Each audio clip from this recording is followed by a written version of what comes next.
Hello बच्चा party, कैसे हैं आप लोग। उम्मीद करते हैं आप सभी लोग अच्छे होंगे। आज क्रैक्स कोर्स के इस महाकुंभ बैच में हम आप लोग के लिए लेकर आए हैं क्लास 12 का चैप्टर नंबर 13, जिसका नाम है प्रायिकता, जिसे हम प्रोबेबिलिटी के नाम से जानते हैं, जिसके कॉन्सेप्ट को करेंगे क्रिस्टल और क्लियर, वो भी बेहद कम समय में। तो चलिए शुरू करते हैं। बच्चा पार्टी, प्रायिकता मतलब होता है संभावनाएं। किसी भी यादृच्छिक परीक्षण की कितनी संभावनाएं हो सकती हैं, वही क्या कहलाती है, प्रायिकता। तो प्रायिकता में जो सबसे पहला टॉपिक आपको जानना है उसको बोलते हैं प्रतिदर्श समष्टि। क्या बोलते हैं बच्चा पार्टी? प्रतिदर्श समष्टि। प्रतिदर्श समष्टि क्या होता है? इसको हम सैंपल स्पेस के नाम से जानते हैं। किसके नाम से जानते हैं? सैंपल स्पेस के नाम से। तो बच्चा पार्टी देखते चलो, सीखते चलो फटाफट। ये सैंपल स्पेस होता क्या है? तो किसी यादृच्छिक बोलने का मतलब होता है रैंडम एक्सपेरिमेंट, यादृच्छिक परीक्षण में आने वाले सभी संभावनाओं का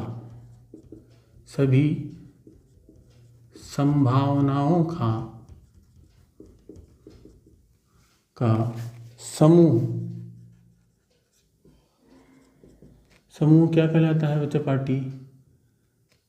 प्रतिदर्श समष्टि कहलाता है। प्रतिदर्श समष्टि कहलाता है। इसे यश से प्रदर्शित करते हैं बच्चा पार्टी। किससे? यश से प्रदर्शित करते हैं।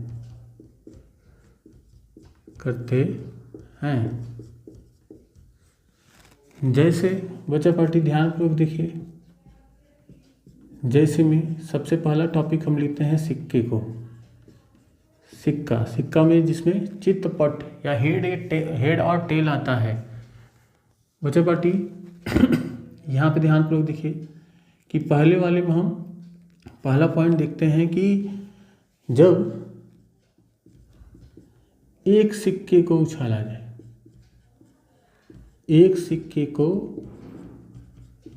जाए तो जो प्रतिदर्श समष्टि बनता है बच्चा पार्टी, वो क्या बनता है? प्रतिदर्श समष्टि को यश से डिनोट करते हैं। तो यश इक्वल टू हो जाएगा हेड और टेल। जब बच्चा पार्टी दो सिक्कों को उछाला जाएगा, ध्यानपूर्वक देखना, जब दो सिक्कों की बात होगी कि जब दो सिक्के हों, जब दो सिक्के को उछाला जाए या एक सिक्के को दो बार उछाला जाए, एक बार उछाला जाए फिर से उछाला जाए, तब बच्चा पार्टी जब दो बार हो, सीधे लिखो, जब दो बार हो तो सैंपल स्पेस क्या हो जाता है? हेड टेल हेड और टेल टेल। बच्चा पार्टी यहीं पे तीसरा पॉइंट देखिए कि जब तीन बार हो ये जो घटना है वो 3 बार घटे, तब इस केस में जो सैंपल स्पेस बनता है उसके लिए हम यहाँ पे आपको एक छोटा सा वो बताते हैं कि जब पहली बार उछालेंगे, इसको बोलते हैं वृक्ष विधि, सैंपल स्पेस निकालने का। वही आपको सिखा रहे हैं कि जब पहली बार उछालेंगे बच्चा पार्टी, तो या तो हेड आएगा या तो टेल आएगा, या तो हेड आएगा या तो टेल आएगा। हेड आएगा तब भी दूसरी बार उछालना है, और टेल आएगा तब भी दूसरी बार उछालना है। पहले पे हेड, दूसरे पे हेड आए तब भी उछालना है तीसरी बार, क्योंकि यहाँ पे 3 बार लिखा गया है। पहले पे हेड, दूसरे पे टेल आए तब भी आपको उछालना है।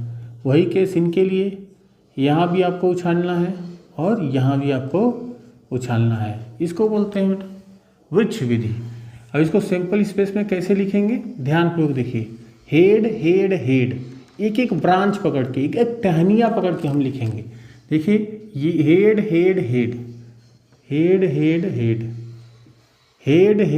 हो गया, तो हेड टेल। बच्चे पार्टी ऊपर की ब्रांच कंप्लीट हुई तो नीचे वाले पे आते हैं head tail head. Head tail head, यहाँ पे head tail tail, head tail tail. वही बच्चा पार्टी ऊपर वाली ब्रांच क्लियर हो गई। नीचे पे आते हैं tail head head, tail head head, tail head tail, tail head tell.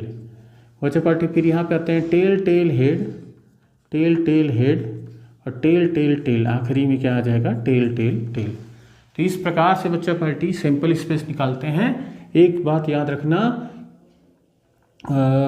ये पहला सिक्के के लिए हो गया। दूसरा डाइस के लिए, डाइस बोले तो पासा, पासा के लिए जो लूडो की गोटी नहीं होती बस उसके लिए हम देखेंगे, जिसको हम डाइस बोलते हैं। पासे के लिए जब पासा एक बार चला जाए, एक बार, पहला एक बार चला जाए तो सैंपल स्पेस क्या होता है? 1 2 3 4 5 6 होता है बच्चा पार्टी। जब पासा दो बार चला जाए, दो बार चला जाए तो क्या होता है? यहाँ पे देखिए ध्यान से, क्या होता है? यहाँ पे 1 1 1 2, इसी प्रकार से 1 6 तक जाएंगे, फिर 2 1 2 2, ये भी कहाँ तक जाएंगे बच्चा पार्टी? 2 6 तक। इसी प्रकार से 3 1 3 1 3 6 तक, 4 1 4 6 तक, 5 1 5 6 तक एंड 6 1, कहाँ तक जाएंगे बच्चा पार्टी? 6 6 तक हम पहुँच जाएंगे। टोटल 36 होते हैं। ये पासा हो गया। थर्ड वाला देखिए, जहाँ पे हम कार्ड्स की बात करेंगे, पत्तों की बात करेंगे। किसकी बात कर रहे हैं? पत्ता। पत्ता को क्या बोलते हैं? कार्ड्स। बच्चा पार्टी इसको ध्यानपूर्वक देखिए और सीख जाइए। पत्ते वाला भी सिंपल स्पेस निकालना एकदम अच्छे से एक एक पॉइंट करके आपको सिखा देते हैं। पहले छोटे छोटे बेसिक कॉन्सेप्ट्स, जहाँ पे आप लोग स्ट्रगल ना करें। बहुत सारे बच्चे जो नहीं जानते हो स्ट्रगल कर जाते हैं। तो बच्चा पार्टी जो पत्तों में होता है ना, पहले को बोलते हैं हुकुम। क्या बोलते हैं? हुकुम। हुकुम को बोला जाता है स्पीड, स्पीड। इसको आपकी किताबी भाषा में चिड़ी और रेगुलर भाषा में हम चिड़िया बोलते हैं। इसको बोला जाता है क्लब। क्या बोलते हैं? क्लब। इसके बाद इसको बोला जाता है पान। पान को हम बोलते हैं हर्ट। क्या बोलते हैं? हर्ट। और यहाँ पे जो होता है उसको ईंट बोलते हैं और इसका नाम होता है डायमंड। क्या बोलते हैं? डायमंड। बच्चा पार्टी चलो, हुकुम का जो आकार होता है कुछ इस प्रकार से होता है बच्चा पार्टी। कुछ इस प्रकार से हुकुम के पत्ते बनते हैं। ऐसे चिड़ी होता है कुछ इस प्रकार से बच्चा पार्टी, इस प्रकार से। हर्ट तो आप सब लोग मुझसे बेहतर बना लेंगे, क्योंकि जो एज है आप लोग की वो हर्ट ही खेला जाता है उसमें। चलिए डायमंड को देखिए। डायमंड बोले तो ईट। अब बच्चा पार्टी जो हुकुम होते हैं सारे के सारे पत्ते कितने कितने होते हैं? 13 13, ये भी 13, ये भी 13, तो टोटल 13 13 होते हैं। जैसे जिसमें कौन कौन से पत्ते आते हैं बच्चा पार्टी? एक की बादशाह, बेगम, गुलाम, दहला, नहला, अट्ठा, सत्ता, छक्का, पंजा, तिक्की, दुखी, टोटल मिला के 13 होते हैं। जो हुकुम के पत्ते और चिड़ी के पत्ते होते हैं बच्चा पार्टी, और दोनों के दोनों पत्ते क्या होते हैं? ब्लैक कलर के होते हैं, काले पत्ते होते हैं। कौन से पत्ते होते हैं? काले पत्ते। ये दोनों पत्ते काले होते हैं। और जबकि यहाँ पे जो चीज़ें होती हैं जो पान और ईंट के होते हैं, ये दोनों पत्ते क्या होते हैं? लाल पत्ते, लाल पत्ते। तो इससे एक चीज़ क्लियर हुआ कि काले पत्ते कितने हैं? 26 और लाल पत्तों की संख्या कितनी है? 26। बच्चा पार्टी इसमें फेस कार्ड भी होते हैं। पहले ये जान लीजिए कि नोट में ये देखिए कि जो इक्का होता है, इक्का भी कितने होते हैं? 4। बादशाह भी कितने होते हैं? बादशाह को हम किंग बोलते हैं बच्चा पार्टी। क्या बोलते हैं? किंग। बादशाह भी 4 होते हैं। रानी जिसको क्वीन बोला जाता है, ये भी 4 होते हैं। गुल्ला जिसको गुलाम भी बोला जाता है, जैक भी बोलते हैं, कुछ लोग जोकर बोलते हैं, ये भी 4 होते हैं। तो इसमें जो बादशाह होता है, रानी होती है और गुल्ला होता है, इनको चेहरे वाली पत्ती बोला जाता है। क्या बोला जाता है? Face card. क्या बोलते हैं? Face card. फेस कार्ड मतलब चेहरे वाली पत्ती, जिस पे चेहरा छपा होता है। तो टोटल मिला के चेहरे वाली पत्ती कितनी होती है? 12, जिसमें 6 क्या होते हैं? काले होते हैं और 6 क्या होते हैं? लाल होते हैं। आई होप बच्चा पार्टी आपको सिंपल स्पेस की एक एक पॉइंट हुए होंगे क्रिस्टल क्लियर, और टोटल कार्ड्स कितने हुए होंगे? 52 कार्ड्स होते हैं। और बच्चा पार्टी एक बात याद रखना कि सिंपल स्पेस के जो आपका प्रतिदर्श समष्टि होता है उसके हर एक बिंदु को, हर एक अवयव को, जो यहाँ पे हेड टेल है, हेड टेल है, इसको हम प्रतिदर्श बिंदु कहते हैं। क्या कहते हैं? प्रतिदर्श बिंदु। तो बच्चा पार्टी प्रतिदर्श बिंदु कहते हैं। इसके बाद हम आगे बढ़ते हैं और आपको बताते हैं कि घटना क्या होता है, घटनाओं के प्रकार क्या होते हैं, और फिर आगे बढ़ते हैं। देखते हैं घटना क्या होता है। घटना को हम क्या बोलते हैं? इवेंट। क्या बोलते हैं? इवेंट। प्रतिदर्श समष्टि, प्रतिदर्श समष्टि के उप समुच्चयों को, किसको? उप समुच्चयों को घटना कहते हैं। क्या कहते हैं? घटना कहते हैं। जो भी प्रतिदर्श समष्टि है उसके उप समुच्चय, उप समुच्चय क्या होता है बच्चा पार्टी? जैसे कि माना ए और बी दो समुच्चय हैं, ए और बी दो समुच्चय हैं। यदि ए का प्रत्येक अवयव बी में है, यदि ए का प्रत्येक अवयव बी में है तो ए को बी का उप समुच्चय कहते हैं। तो चलिए बच्चा पार्टी प्रतिदर्श समष्टि के उप समुच्चयों को क्या कहते हैं? घटना कहते हैं। घटना के प्रकार फटाक से देख लीजिए, जल्दी जल्दी घटना के प्रकार पढ़िए, फिर आगे बढ़ते हैं। घटना के प्रकार क्या होता है कि पहली घटना जो होती है उसको बोलते हैं असंभव घटनाएं। असंभव घटनाएं, असंभव घटनाएं आप सभी लोग जानते हैं कि ऐसी घटना जो असंभव हो, जैसे पासे के चलने पे उस पे आने वाले 6 से बड़ी संख्याओं का समूह। तो पासे को चलेंगे तो मैक्सिमम बड़ी से बड़ी संख्या 6 ही आएगी, 6 से बड़ी तो आएगी नहीं। अगर 6 से बड़ी संख्या बोल दी गई तो एक ऐसी घटना है, असंभव घटना है। तो चलिए बच्चा पार्टी दूसरी घटना देखते हैं जिसको बोलते हैं निश्चित घटनाएं। निश्चित घटनाएं, निश्चित घटनाएं क्या होता है कि ऐसी घटना जो निश्चित हो, जैसे सूर्य का पूरब में उगने की प्रायिकता। तो सूर्य हमेशा पूरब में उगता है जो कि निश्चित है, इसको हम क्या बोलते हैं? निश्चित घटनाएं। नंबर 3 इसको बोलते हैं सरल घटनाएं। सरल घटनाएं क्या होती हैं बच्चा पार्टी? कि ऐसी घटनाएं जिसमें केवल एक प्रतिदर्श बिंदु हो, मतलब एक ही बिंदु हो, प्रतिदर्श बिंदु हो। अभी मैंने बताया ना कि जैसे सूर्य के पूरब में उगने का समूह, तो सूर्य एक ही है जो कि पूरब दिशा में ही उगेगा, तो ये क्या है कि सरल घटना है जिसमें एक ही प्रतिदर्श बिंदु हो। नंबर 4 जिसको हम बोलते हैं मिश्रित घटनाएं। क्या बोलते हैं? मिश्रित घटनाएं। तो ध्यानपूर्वक देखते चलिए, मिश्रित घटनाएं क्या होती हैं? ऐसी घटनाएं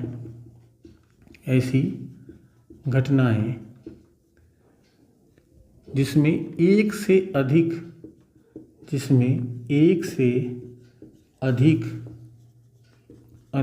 प्रतिदर्श बिंदु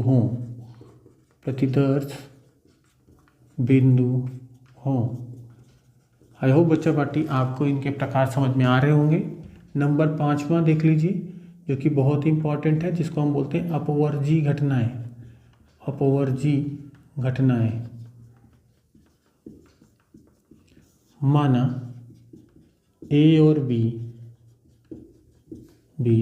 एक ही प्रतिदर्श समष्टि की, एक ही प्रतिदर्श समष्टि की एक ही प्रतिदर्श समष्टि की घटनाएं हैं यदि ए इंटरसेक्शन बी, जो घटनाएं हैं उनका इंटरसेक्शन इक्वल टू फाई हो तो ए और बी परस्पर अपवर्जी घटनाएं कहलाती हैं।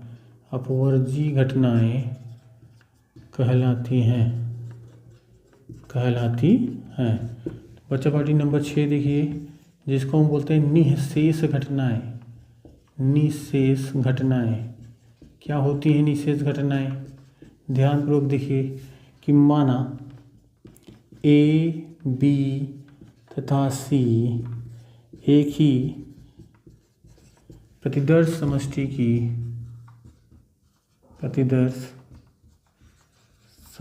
की घटनाएं हैं। क्या हैं? घटनाएं हैं। यदि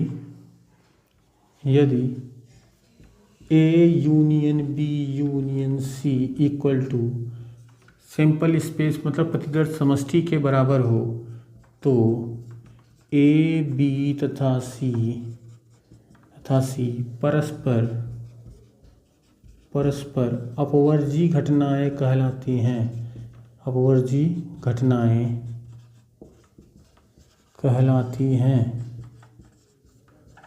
बच्चा पार्टी आए हो, आप लोग समझे होंगे। चलिए कुछ की पॉइंट्स की बात कर लें। की पॉइंट्स जो आपको याद रखना है। की पॉइंट्स में पहले पॉइंट्स में बहुत सारे पॉइंट्स आपको बताएंगे। जैसे अगर आपको दिया हो ए या बी तो उसको आपको समझना है ए यूनियन बी। नंबर 2, आपको दिया है ए और बी तो आपको वहाँ पे क्या समझना है? A intersection B. Number 3, A नहीं दिया हो, ए नहीं का मतलब होता है कि ए डैश या ए बार से डिनोट किया जाता है। नंबर 4, ए है पर बी नहीं को हम क्या बोलते हैं? ए माइनस बी। बच्चा पार्टी यहाँ पे दिया हो ए नहीं और बी नहीं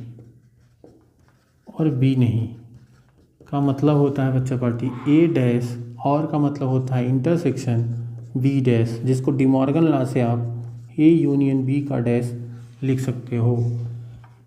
नंबर 6 बच्चा पार्टी ध्यानपूर्वक देखना, ए नहीं या बी नहीं, इसका मतलब ये होता है कि ए डैश या मतलब होता है यूनियन बी डैश, जिसको डिमॉर्गन लॉ से लिखा जाता है ए इंटरसेक्शन बी का डैश।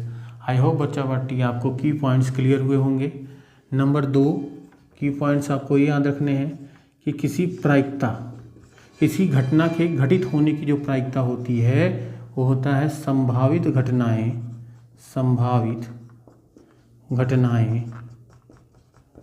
अपान में कुल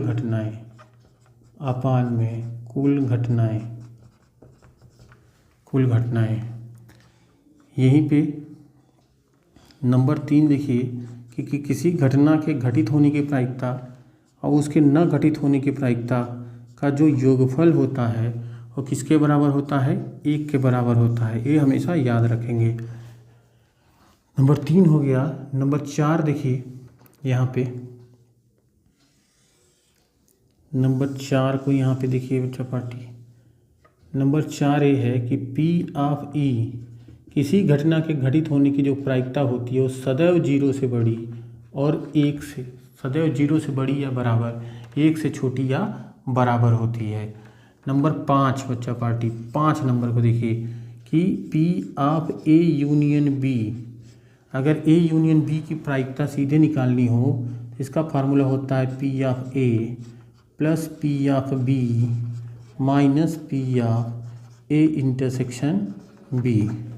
इसी फार्मूले को थोड़ा मॉडिफाइड करके लिखा जाता है बच्चा पार्टी कि P of A union B equal to P of A plus P of B के बराबर होता है कब? जब ए और बी अपवर्जी घटनाएं हों। क्या हों? अपवर्जी घटनाएं हों। आई होप बच्चा पार्टी आपको इसके सारे बिंदु जो है एक एक करके हुए होंगे क्रिस्टल और क्लियर। अब हम बढ़ते हैं आपको सप्रतिबंध प्रायिकता की तरफ। तो चलो बच्चा पार्टी पढ़ते हैं सप्रतिबंध प्रायिकता कि सप्रतिबंध प्रायिकता होता क्या है।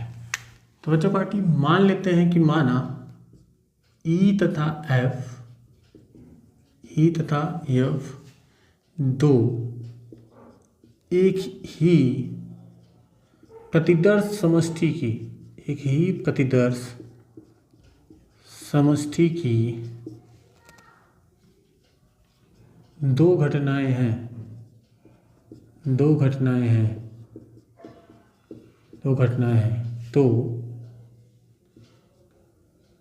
घटना ई की प्रायिकता जब घटना एफ दिया गया हो तो इसको डिनोट करते हैं बच्चा पार्टी कैसे? P of E by F. कुछ लोग इसको पी ऑफ ई अपान में एफ भी लिखते हैं, तो उसे घबराने की ज़रूरत नहीं है। P of E by F equal to होता है P of E intersection F upon में पी ऑफ एफ। इसी प्रकार बच्चा पार्टी अगर आपको ई घटना दी हो और एफ की प्रायिकता पूछे तो घबराना नहीं है, इसको लिखना है P of E intersection F upon में पी ऑफ ई। जो दिया रहेगा वो सदैव नीचे रहेगा। तो बच्चा पार्टी ये आपका सप्रतिबंध प्रायिकता, मतलब एक देने पर दूसरे की प्रायिकता आपको फाइंड आउट करनी हो तो उसी को बोलते हैं सहप्रतिबंध प्रायिकता। इसमें नोट देखिए बच्चा पार्टी, पहला नोट ये है कि किसी सैंपल स्पेस प्रतिदर्श समष्टि की प्रायिकता पूछ ले जब कोई प्रायिकता मतलब उसका ही कोई उपसमुच्चय दिया हो, तो इस केस में इसकी वैल्यू क्या आती है? 1 आती है। ये हमेशा याद रखेंगे। नंबर 2 बच्चा पार्टी, अगर आपको ई बार बाई एफ मतलब ई के न होने की प्रायिकता जब एफ दिया हो ऐसा पूछे तो 1 माइनस ई के होने की प्रायिकता जब एफ दिया हो इसके बराबर होती है। नंबर 3 बच्चा पार्टी कि आपको ए यूनियन बी की प्रायिकता पूछे और तब पूछे जब एफ दिया गया हो और ए बी एफ एक ही प्रतिदर्श समष्टि की प्रायिकता होनी चाहिए। तो एक इस केस में क्या होता है? P of A by F plus P of B by F minus P of A intersection B और बाई में एफ। आई होप बच्चा पार्टी आपको सप्रतिबंध प्रायिकता समझ में आया होगा। चलिए सप्रतिबंध प्रायिकता पे एक उदाहरण देखते हैं। क्या लिखा है? एक बक्से में 10 कार्ड 1 से 10 तक पूर्णांक लिखकर रखे गए हैं और उन्हें अच्छी तरह मिलाया गया। इस बक्से से एक कार्ड यादृच्छया निकाला गया। यदि यह ज्ञात हो कि निकाले गए कार्ड पर संख्या 3 से अधिक ज्ञात हो मतलब दिया है, तो इस संख्या के सम होने की क्या प्रायिकता है? तो बच्चा पार्टी बारी बारी से सबकी वैल्यू लिख लो कि पहले प्रतिदर्श समष्टि लिखना सीखिए कि प्रतिदर्श समष्टि क्या है? 1 2 3 4 5 6 7 8 9 10, क्योंकि 1 से 10 तक की गिनती है। जिसकी प्रायिकता निकालनी है उसको ई मान लेते हैं। ई किसकी प्रायिकता निकालनी है? कि सम होने की प्रायिकता। सम कितनी संख्याएं हैं प्रतिदर्श समष्टि में? 2 4 6 8 10। यफ की वैल्यू क्या ज्ञात है, क्या दिया है? यह ज्ञात हो कि निकाले गए कार्ड पर संख्या 3 से अधिक है। 3 से अधिक कौन कौन सी संख्याएं हैं इसमें? 4 5 6 7 8 9 10। बच्चा पार्टी हम क्या निकालते हैं? ई इंटरसेक्शन एफ। ई इंटरसेक्शन एफ की वैल्यू निकालिए, कितना हो जाएगा इसमें से? देखिए 4 है, 6 है, 8 है और 10 है। तो बच्चा पार्टी अब सप्रतिबंध प्रायिकता लगा दीजिए कि आपको ई की प्रायिकता चाहिए कब, जब एफ दिया गया हो। क्या फार्मूला पढ़ के आए हो, ई इंटरसेक्शन एफ अपान में पी ऑफ एफ। घबराना नहीं है, ध्यानपूर्वक देखते चलिए कि P of E by F equal to E intersection F की प्रायिकता। ई इंटरसेक्शन एफ में कितने अवयव हैं, 1 2 3 4, 4 संभावित घटनाएं और कुल घटनाएं हमेशा सैंपल स्पेस प्रतिदर्श समष्टि के लिए जाती हैं। कितनी घटनाएं हैं, 10। तो P of E intersection F की वैल्यू 4 अवयव हैं और कुल घटनाएं कितनी हैं, 10। पी ऑफ एफ में कितने अवयव हैं, 1 2 3 4 5 6 7 अवयव हैं, 7 संभावित घटनाएं और कुल घटनाएं कितनी हैं, 10। 10 से 10 कैंसिल हो गया बच्चा party. P of E by F की वैल्यू कितनी आ गई, 4/7। बस बच्चा पार्टी, आप इसी प्रकार से आप सप्रतिबंध पे आने वाले किसी भी क्वेश्चन को बड़े आसानी से लगा सकते हैं। अब चलते हैं हम प्रायिकता के गुणन प्रमेय की तरफ। तो चलो बच्चा पार्टी प्रायिकता के गुणन प्रमेय को देखते हैं। प्रायिकता का गुणन प्रमेय क्या होता है बच्चा पार्टी, अभी कुछ समय पहले हमने सप्रतिबंध प्रायिकता में पढ़ रखा है कि हम जानते हैं क्या जानते हैं कि P of E by F equal to P of E intersection F upon में पी ऑफ एफ होता है। यहाँ से अगर हम P of E intersection F निकालें तो किसके बराबर हो जाएगा, पी ऑफ एफ का मल्टीप्लाई इधर हो जाएगा into P of E by F. इसको हम 1 मान लेते हैं। इसी प्रकार P of F by E equal to क्या होगा बच्चा party, P of E intersection F upon में पी ऑफ ई। यहाँ से P of E intersection F निकालोगे तो क्या हो जाएगा, P of E intersection F equal to P of E into P of F by E. बच्चा party समीकरण 1 तथा 2 से ये क्लियर हुआ कि P of E intersection F जो है वो किसके बराबर है, पी ऑफ ई। अगर पी ऑफ ई पहले लिख दिया गया तो ई दूसरी बार कहाँ आएगा, नीचे आएगा। अगर हम पी ऑफ एफ पहले लिख दें बच्चा पार्टी तो एफ कहाँ आएगा, दूसरी बार नीचे आएगा। ये हमेशा याद रखना, यही क्या होता है, प्रायिकता का गुणन प्रमेय कहलाता है। यदि ई एफ तथा जी तीन घटनाएं हों तो बच्चा पार्टी क्या हो जाएगा, P of E intersection F intersection G equal to होता है P of E into P of F by E into P of G by E intersection F के इक्वल होता है। ये 3 घटनाओं के लिए है बच्चा पार्टी। अब यहाँ पे मोस्ट इम्पॉर्टेंट एक टॉपिक पढ़ना होता है जिसका नाम है स्वतंत्र घटनाएं। ध्यानपूर्वक देखिए और सीखिए बच्चा पार्टी की स्वतंत्र घटनाएं क्या होती हैं। कि माना ई और एफ 2 घटनाएं, ई और एफ स्वतंत्र घटनाएं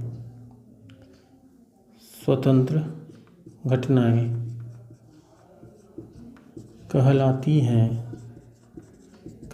हैं यदि बच्चा पार्टी ध्यानपूर्वक सुनिए। जो स्वतंत्र मतलब कि एक के होने से दूसरे पे कोई फर्क ना पड़े, कोई दिक्कत ना हो, तो उसी को स्वतंत्र घटनाएं कहते हैं। जैसे P of E by F दिया गया हो, ई के होने की प्रायिकता पी ऑफ ई के बराबर हो, या पी ऑफ एफ बाई ई हो, ई दिया हो और एफ की प्रायिकता एफ के प्रायिकता के ही बराबर हो, तो इस प्रकार की घटनाएं क्या कहलाती हैं, स्वतंत्र घटनाएं कहलाती हैं। स्वतंत्र घटनाओं के लिए ये आपका गुणन प्रमेय किस प्रकार से हो जाता है, इसको ध्यानपूर्वक देखिए।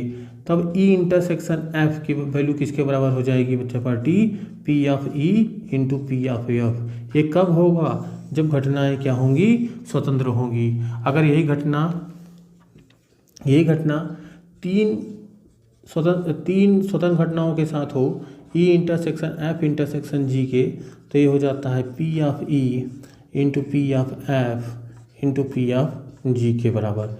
आई होप बच्चा पार्टी आपको ये पॉइंट हुए होंगे क्रिस्टल और क्लियर। स्वतंत्र घटना पे ही क्वेश्चन बनता है। चलिए इस उदाहरण को देखते हैं कि 52 पत्तों की एक गड्डी में से यादृच्छिक बिना प्रतिस्थापित किए गए 2 पत्ते निकाले गए।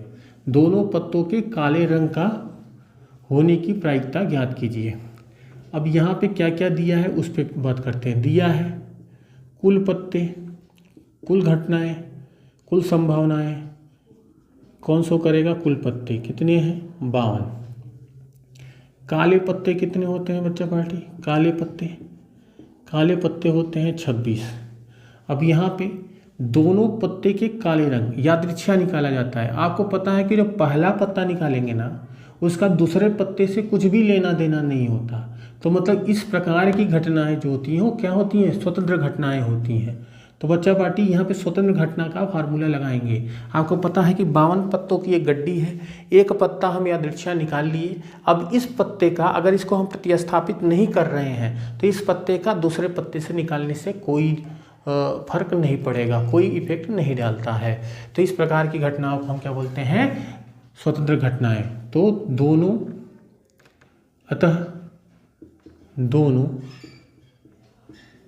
पत्तों, पहले बारी बारी से लिखते हैं। एक पत्ते की होने पहले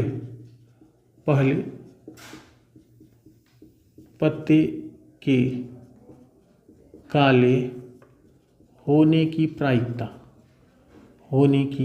प्रायिकता। बच्चा पार्टी एकदम सिंपल सी बात है। टोटल कितने हैं? काले पत्ते कितने हैं? 26। टोटल पत्ते हैं 52। कितना हो जाएगा? 1/2। 26 से कम 26, 26 दूना 52। दूसरे, अब एक पत्ता निकाल दिया गया, इसमें से भी एक कम हो गया, 51 हो गए। इसमें से भी एक कम हो गया, 25 हो गए। तो दूसरे पत्ते के काले होने की प्रायिकता। बच्चा पार्टी ध्यानपूर्वक सुनिए कि अभी एक निकाल लिया गया इसमें से, एक निकाल लिया गया इसमें से, मतलब काले पत्ते बचे हैं 25 और टोटल पत्ते बचे हैं 51। तो पहले पत्ते की प्रायिकता है, दूसरे पत्ते की प्रायिकता ए, और दोनों क्या है? स्वतंत्र है। अतः अभीष्ट प्रायिकता, अभीष्ट मतलब दोनों के काले होने की प्रायिकता, अभीष्ट प्रायिकता क्या होगा? अभी मैंने क्या बताया कि दोनों का क्या कर दिया जाएगा? मल्टीप्लाई कर दिया जाएगा। तो 1/2 गुणे 25/51 की वैल्यू हो जाएगी 25/51 दूना कितना होता है? 102। यही क्या होगा? आंसर। आई होप बच्चा पार्टी आपको एक कॉन्सेप्ट हुए होंगे क्रिस्टल और क्लियर। अब हम चलते हैं संपूर्ण प्रायिकता प्रमेय और बेज के प्रमेय को आपको सिखाते हैं। देखते हैं एक प्रतिदर्श समष्टि का विभाजन क्या होता है। एक प्रतिदर्श समष्टि का विभाजन ध्यानपूर्वक देखिए और सीख जाइए बच्चा पार्टी, और इसको अपने रेगुलर लाइफ से जोड़ करके देखिए, आपको ज़्यादा अच्छे से समझ में आ जाएगा। जैसे ये आपका मकान है, मकान में अलग अलग कमरे होते हैं बच्चा पार्टी, और यहाँ पे अलग अलग घटनाएं होती हैं। ये E1 हो गया, यहाँ से हमने E2 ले लिया, ये कौन सा है? E2 है। यहाँ से बच्चा पार्टी हमने E3 ले लिया, ये E3 है। यहाँ से बच्चा पार्टी हमने E4 ले लिया, E4 है। और ये बच्चा पार्टी क्या हो गया? E5 हो गया। जैसे एक मकान में अलग अलग कमरे होते हैं, और उन कमरों में आप देखोगे बच्चा पार्टी कि हर एक कमरे का दूसरे कमरे के बीच में एक दीवार होता है। मतलब जितनी भी घटनाएं इसमें हैं सबके सब यहाँ पे ध्यान देना कि पहले तो कि जितनी भी घटनाएं हैं सबकी प्रायिकता 0 से बड़ी या बराबर, 1 से छोटी या बराबर होगी। और जितनी भी घटनाएं हैं उनका जो इंटरसेक्शन होगा वो सदैव फाई होगा। और आपको पता है कि एक कमरा दूसरे कमरे में तो नहीं चला जाएगा, बीच में दीवार होता है बच्चा पार्टी। तो वही बताया जाता है कि इनका इंटरसेक्शन क्या होता है? कॉमन पॉइंट जो होता है वो फाई होता है। नंबर 3 बच्चा पार्टी, ये याद रखना है कि जितने भी आपके इवेंट हैं उनका अगर हम यूनियन ले लेते हैं, यूनियन ले लें, यहाँ पे 5 है, आप ऐसे n घटनाएं ले सकते हो, उनका जो यूनियन लें तो सैंपल स्पेस के बराबर होना चाहिए। कहने का मतलब कि घटनाएं अपवर्जी होनी चाहिए और जितनी भी घटनाएं हैं वो परस्पर क्या होनी चाहिए, निशेष घटनाएं होनी चाहिए। तो इस प्रकार के विभाजन को हम क्या बोलते हैं, प्रतिदर्श समष्टि का विभाजन कहते हैं। चलिए बच्चा पार्टी, अब यहीं से आपको बताते हैं संपूर्ण प्रायिकता प्रमेय। ध्यानपूर्वक देखेंगे तो 1 मिनट में आपको सिखा देंगे। ध्यानपूर्वक देखिए, संपूर्ण प्रायिकता प्रमेय क्या होता है। संपूर्ण प्रायिकता प्रमेय बच्चा पार्टी, यहाँ पे ये चीज़ याद रखना है कि ये सारे पॉइंट्स हैं, इसमें एक इवेंट्स ऐसा आया कि जो सब में कुछ ना कुछ पार्ट जाए। देखिए जैसे ए मैंने यहाँ पे ड्रा किया, वो E1 का भी पार्ट है, E2 का भी पार्ट है, E3 का भी पार्ट है, E4 का भी पार्ट है और E5 का भी पार्ट है। तो अगर इसको इस प्रकार से न समझ में आए तो आप इस प्रकार से समझिए कि जैसे आपको कोई मंजिल है, कहीं जाना है, उस मंजिल को हम ए से डिनोट कर देते हैं और ए तक जाने के लिए आपके पास अलग अलग रास्ते हैं। अलग अलग रास्ते मतलब ये प्रतिदर्श समष्टि का विभाजन होना चाहिए। ऐसा नहीं कि यहाँ E2 शुरू हुआ, E1 में जाके मिल गया, फिर ए तक पहुँचे, नहीं। E1 का अलग रास्ता है, E2 का अलग रास्ता है, अगर आपको एक आध रास्ते और लेने हैं तो E3 का भी अलग रास्ता है, सबका अपना अपना रास्ता हो। तो बच्चा पार्टी ये याद रखना कि यहाँ पे E1 ए तक पहुँचने का रास्ता है, E3 भी ए तक पहुँचने का रास्ता है और E2 भी ए तक पहुँचने का रास्ता है। तो यहाँ पे बच्चा पार्टी क्या लिखा जाता है, P ऑफ E1, यहाँ पे लिखोगे P ऑफ, इसको E2 मान लो, नहीं बार बार E2 E3 में कन्फ्यूजन होगी, ये E2 होगा और यहाँ पे हमने E3 ले लिया क्योंकि कहाँ पहुँचना है, ए तक। क्या दिया गया है, E1, तो यहाँ पे हम यूज करते हैं P of A by E1। यहाँ पे कहाँ पहुँचना है, ए पे, क्या दिया गया है, E2, तो यहाँ पे क्या लिखते हैं, P of A by E2। यहाँ पे कौन से रास्ते से आ रहे हैं, E3, कहाँ तक पहुँचना है, ए तक, तो यहाँ पे लिखेंगे A अपान में E3। बच्चा पार्टी आपको इन किन्हीं रास्तों से आप ए तक पहुंचने की अगर कुल प्रायिकता पूछा जाए तो उसी को हम बोलते हैं संपूर्ण प्रायिकता प्रमेय। ध्यानपूर्वक सुनिए, ये आपका मंजिल है जिस पर आने के आपके पास 3 रास्ते हैं और तीनों रास्ते में कोई भी कॉमन पॉइंट नहीं है। तो आपको अगर ए की प्रायिकता पूछे कि ए की प्रायिकता बताइए तो आप इन्हीं के ये जो हैं, जैसे अभी गुणन का प्रमेय पढ़ा कि ऊपर का फिर इसका गुणन प्रमेय लगा करके तीनों का प्लस कर देंगे, वही क्या कहलाता है, संपूर्ण प्रायिकता प्रमेय। ध्यानपूर्वक देखिए, आपको क्या पूछा है, ए तक पहुंचने की प्रायिकता। ए तक पहुंचने की प्रायिकता क्या लिखोगे, P of E1 into P of A by E1, गुणन प्रमेय यही बताता है, प्लस दूसरे रास्ते का क्या है, P of E2 into P of A by E2 plus P of E3 into P of A by E3। इसी को बोलते हैं हम संपूर्ण प्रायिकता प्रमेय। अगर चौथा भी रास्ता हो तो यहाँ चौथा लिख दोगे, 5वां रास्ता हो तो 5वां लिख दोगे। लेकिन एक चीज़ याद रखना है कि कोई भी रास्ते एक दूसरे में कॉमन पॉइंट नहीं होना चाहिए, ये हमेशा याद रखना है। वो प्रतिदर्श समष्टि का विभाजन अगर इस प्रकार है तभी हम संपूर्ण प्रायिकता प्रमेय अप्लाई करेंगे। तो बच्चा पार्टी संपूर्ण प्रायिकता प्रमेय हो गया। अब बेज का प्रमेय देख लो, बेज का प्रमेय क्या है, ध्यानपूर्वक देखिए। बेज का प्रमेय कुछ अलग नहीं होता, संपूर्ण प्रायिकता प्रमेय का उल्टा होता है, रिवर्स प्रोसेस। मतलब अभी हमने क्या सिखाया कि संपूर्ण प्रायिकता प्रमेय में आपका मंजिल ए है, आपके पास 3 रास्ते हैं जो कि एक भी कॉमन बिंदु नहीं रखते हैं। तो आपको मंजिल तक पहुंचने की प्रायिकता पूछे तो आपको ये फार्मूला लगाना है। अब आपको ये पूछ दे कि आप मंजिल तक पहुंच गए हैं, अब बताइए आप E1 रास्ता चुने हैं, हमने क्या बताया कि आप मंजिल तक पहुंच चुके हैं। अब बताइए आपने E1 के रास्ते से आप आए हो, तब वहाँ पे क्या लगाना है, बेज का प्रमेय। मतलब यहाँ सारी चीज़ें हो जाएं, आप यहाँ पहुँच के आप बता दो E2 से आए हो, तो E2 से आने की प्रायिकता बताओ, तो वो वहाँ पे क्या लगाना है, बेज का प्रमेय। मैं फिर से बोल रहा हूँ, ध्यानपूर्वक सुनिए। संपूर्ण प्रायिकता प्रमेय में आपको ए तक पहुँचने की प्रायिकता पूछेगा, जबकि बेज का प्रमेय ए तक पहुंच जाओगे, फिर पूछ देगा कि भैया आप ए तक पहुंच गए हो, अब बताओ आप E3 से आए हो, तो E3 से आने की प्रायिकता बताओ, तो वहाँ पे आपको क्या लगाना है, बेज का प्रमेय। अब यहाँ पे ध्यान दो, क्या बोल दिया कि E3 से आने की प्रायिकता, ए तक पहुँचने के बाद फिर बोल दिया क्या, E3 आने की प्रायिकता, मतलब ए आपको दे दिया है, ए आपको दे दिया है E3 के आने की प्रायिकता, मतलब E3/A निकालना हो तो क्या निकालोगे, ध्यानपूर्वक देखो। पहले क्या लिखना है, P ऑफ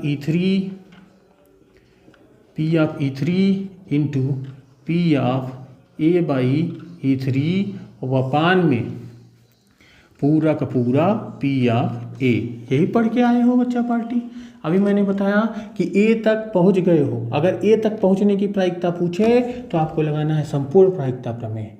अगर ए तक पहुंच करके बोल दे कि E3 से आए हो या E2 से आए हो या E1 से आए हो ए पे, तो E1 से आने की प्रायिकता बताओ, तो वहाँ पे लगाना है बेज का प्रमेय। अभी मैंने E3 लिख दिया, अब आप चाहो E1 लिखोगे तो यहाँ पे E1 हो जाएगा, E2 लिखोगे तो यहाँ E2 हो जाएगा।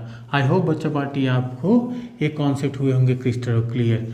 P ऑफ A का मान यही है, यहाँ से पूरा का पूरा वैल्यू P ऑफ A की जगह पे रखा जाएगा। आई होप बच्चा पार्टी आपको संपूर्ण प्रायिकता प्रमेय और बेज प्रमेय कहाँ लगाना है ये समझ में आया होगा। अब चलते हैं इस पे न्यूमेरिकल करते हैं, बेज के प्रमेय और संपूर्ण प्रायिकता प्रमेय पे न्यूमेरिकल को देखते हैं।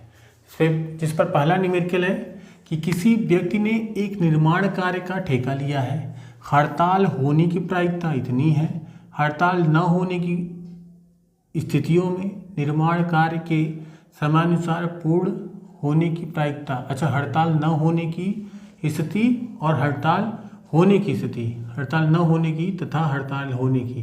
क्वेश्चन इतना है क्योंकि यहाँ दो प्रायिकताएं दी गई हैं, हड़ताल होने की, दो चीज़ें हैं, हड़ताल न होने की स्थिति है और हड़ताल होने की स्थितियों में निर्माण कार्य के समयानुसार पूर्ण होने की प्रायिकताएं क्रमशः 0.80 तथा 0.32 हैं। निर्माण कार्य के समयानुसार पूर्ण होने की प्रायिकता ज्ञात कीजिए। अब इतना बड़ा क्वेश्चन देख करके आपका माथा ठनक जाएगा कि बताइए सर कैसे करेंगे। तो बच्चा पार्टी ध्यानपूर्वक देखिए, इसको बेहद आसान बना देंगे हम, बेहद आसान बना देंगे। बस खाली ध्यानपूर्वक देखते चलिए कि यहाँ पे दो कंडीशन दिया है, एक कंडीशन दिया है कि हड़ताल होना और एक कंडीशन दिया है हड़ताल न होना। तो हड़ताल होने वाली चीज़ को हम ए मान लेते हैं, हड़ताल न होने वाली, अच्छा यहाँ पे ए मानने से अच्छा है कि E1 मान लेते हैं और इसको क्या मान लेते हैं, E2।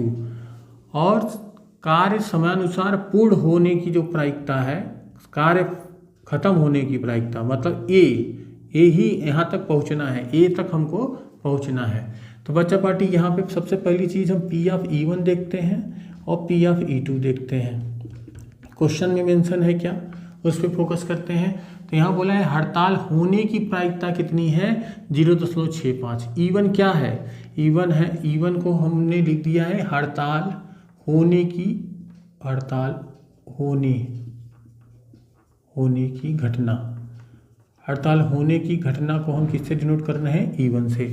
और E2 क्या है, हड़ताल न होने की घटना, हड़ताल न होने की घटना, न होने की घटना को हम किससे डिनोट कर दिए हैं, E2 से। तो बच्चा पार्टी हड़ताल होने की जो प्रायिकता दी गई है वो दी गई है आपको 0.65। अब हड़ताल न होने की प्रायिकता, हड़ताल न होने की प्रायिकता आपको पता है कि किसी कार्य के होने की प्रायिकता प्लस किसी कार्य के न होने की प्रायिकता का योगफल 1 होता है। आपको पीछे पढ़ाया गया है बच्चा पार्टी। तो ये चीज़ याद रखना कि कार्य किसी घटना के घटित होने की प्रायिकता और किसी घटना के न घटित होने की प्रायिकता का योगफल 1 होता है। तो P ऑफ E2 की वैल्यू क्या हो जाएगी, 1 में से 0.65 को माइनस करोगे तो कितना आएगा बच्चा पार्टी, 0.35। 5 5 10 6 3 हाँ 10, सही है। बच्चा पार्टी अब यहाँ पे क्या बोला है, हड़ताल न होने की तथा हड़ताल होने की स्थितियों में निर्माण कार्य के समयानुसार, मतलब ए को पूरा होने की स्थिति जब E1 E2 दिए हों, हड़ताल न होने की मतलब ए हो जब हड़ताल न हो तो उसकी वैल्यू कितनी दी गई है 0.80। देखो हड़ताल न होने की। और बच्चा पार्टी कार्य खत्म हो परंतु हड़ताल होने की घटना किसको डिनोट करते हैं E1, उसकी वैल्यू कितनी दी गई है 0.32। यहाँ पे ध्यानपूर्वक पढ़ना, हड़ताल न होना पहले दिया गया है इसलिए मैंने नीचे की वाली वैल्यू रखा, और हड़ताल होने की स्थिति बाद में दी गई इसलिए इसको ऊपर वाली वैल्यू रखा। अब यहाँ पे बच्चा पार्टी फिर क्या पूछ दिया है, निर्माण कार्य के समयानुसार पूर्ण होने की प्रायिकता, मतलब इससे आइए या इससे आइए, खाली यहीं तक पहुँचना है तो यहाँ पे क्या लगेगा, संपूर्ण प्रायिकता प्रमेय। हमने यही सिखाया ना कि एक से अधिक रास्ते हो, उसमें कोई एक दूसरे के कॉमन बिंदु ना हो, और वहाँ तक पहुँचने की प्रायिकता जब भी पूछे तो संपूर्ण प्रायिकता प्रमेय लगाना है। तो बच्चा पार्टी हम क्या जानते हैं कि हम जानते हैं कि P of A equal to P of E1 और into P of A by E1 plus P of E2 into P of A by E2। Value put कर दीजिए 0.65 इंटू 0.32 प्लस 0.35 इंटू 0.80। बच्चा पार्टी कैलकुलेशन करोगे तो इसकी value आ जाएगी 0.208 और इसकी वैल्यू आ जाएगी 0.28। इनका योगफल निकालोगे तो क्या होगा 884 0.488। यही क्या है, आंसर है बच्चा पार्टी। चलिए दूसरे क्वेश्चन की तरफ बढ़ते हैं। क्या बोला है, दो थैले फर्स्ट और सेकंड दिए गए हैं। थैले फर्स्ट में 3 लाल और 4 काली गेंदें हैं, जबकि थैले 2 में 5 लाल और 6 काली गेंदें हैं। किसी एक थैले में से यादृच्छा एक गेंद निकाली गई है जो कि लाल रंग की है। इस बात की क्या प्रायिकता है कि यह गेंद थैले सेकंड से निकाली गई है। तो बच्चा पार्टी यहाँ पे ध्यान दो कि पहला थैला बनाया हमने, पहला थैला बना दिया। इसमें क्या बोला है, 3 लाल और 4 काली गेंदें हैं। दूसरा थैला भी बना दिया, यहाँ पे दूसरा थैला बन गया जिसमें कितनी है, 5 लाल हैं और कितनी काली हैं, 6 काली गेंदें हैं। और बच्चा पार्टी यहाँ से हमने यादृच्छा चाहे पहले थैला को चुना, ये दूसरा थैला है वो पहला थैला है, दोनों को चुना और जो गेंद निकाली है वो कौन सी गेंद आई है, लाल कलर की गेंद आई है। अब उसने पूछा है कि जो लाल कलर की गेंद आ गई है ना, ये दूसरे थैले की है, इसकी प्रायिकता बताइए। मतलब यहाँ आ करके अपने को रिटर्न जाना है। जब रिवर्स प्रोसेस लगाना है तो क्या लगाना होता है, बेज का प्रमेय। क्या लगाना होता है, बेज का प्रमेय। खाली आ करके यहीं रुकना होता है तो संपूर्ण प्रायिकता प्रमेय। यहाँ आकर के रिटर्न जाना होता है तो क्या लगाना होता है, बेज का प्रमेय। अब बच्चा पार्टी बारी बारी से अगर हम इसको E1 मान लें तो P ऑफ E1 की वैल्यू क्योंकि 2 ही थैले हैं तो एक थैली की प्रायिकता 1/2 और P ऑफ E2 इसको E2 मान लो तो इसकी प्रायिकता क्या 1/2। अब बच्चा पार्टी क्या निकालना है तो आपको लाल गेंद होनी चाहिए, लाल गेंद। तो लाल गेंद होने के लिए प्रायिकता जब भी निकालेंगे तो मतलब R/E1 करेंगे, क्योंकि E1 दिया है अपने को, R/E1। अब यहाँ पे लाल बॉल कितनी है 3 और कुल बॉल कितनी है 7। सेम केस यहाँ पे कि यहाँ लाल ही होनी चाहिए, हम नहीं, एक क्वेश्चन बोला है कि किसी एक थैले में से यादृच्छा एक गेंद निकाली गई जो कि लाल रंग की है तो लाल रंग होनी चाहिए, R/E2। तो यहाँ बच्चा पार्टी R, लाल बॉल कितनी है 5 और कुल गेंदें कितनी है 11। अब ये बोला है कि भैया ये लाल तो होनी चाहिए, पर ये लाल गेंद हम निकाले हैं, ये दूसरे बैग की है, उसकी प्रायिकता बताइए। तो दूसरे बैग की प्रायिकता पूछा है, मतलब आपको सीधे सीधे पूछ रहा है कि भैया हम E2 रास्ता चुने हैं जो कि लाल दिया गया है, आप बताइए। तो क्या बताया था मैंने कि आपको निकालना है P of E2 into P of R/E2 और अपान में पूरा पी ऑफ ए बोले तो इसका और प्लस इसका पूरी के वैल्यू रखो P of E1 into P of R/E1 plus P of E2 into P of R/E2। चलिए बच्चा पार्टी सबकी वैल्यू पुट कर दीजिए। E2 की वैल्यू कितनी है 1/2 इंटू 5/11 अपान में इसकी वैल्यू कितनी है 1/2 इंटू 3/7 प्लस 1/2 इंटू 5/11। तो बच्चा पार्टी यहाँ पे 1/2 को कॉमन ले लोगे तो ये वैल्यू कैंसिल आउट हो जाएगी। यहाँ पे क्या बचेगा 5/11 ऊपर बचा है, नीचे बचा है 3/7 प्लस 5/11। यहाँ आगे बढ़े बच्चा पार्टी तो 5/11 यहाँ 11 यहाँ 33 और 7 बचे 35 33 होता है 68/77। बच्चा पार्टी आगे बढ़े तो 5/11 गुणे 77/68। ये क्या होता है 11 एकम 11 11 सत्ते 77 35/68। यही क्या होगा आंसर होगा। आई होप बच्चा पार्टी आज के इस टॉपिक प्रायिकता के हर एक कॉन्सेप्ट हुए होंगे क्रिस्टल और क्लियर। आपको प्रैक्टिस करने के लिए प्रैक्टिस सेट वीडियो के अंत में प्रोवाइड कर दिए जाएंगे। अब मिलते हैं हम नेक्स्ट वीडियो में।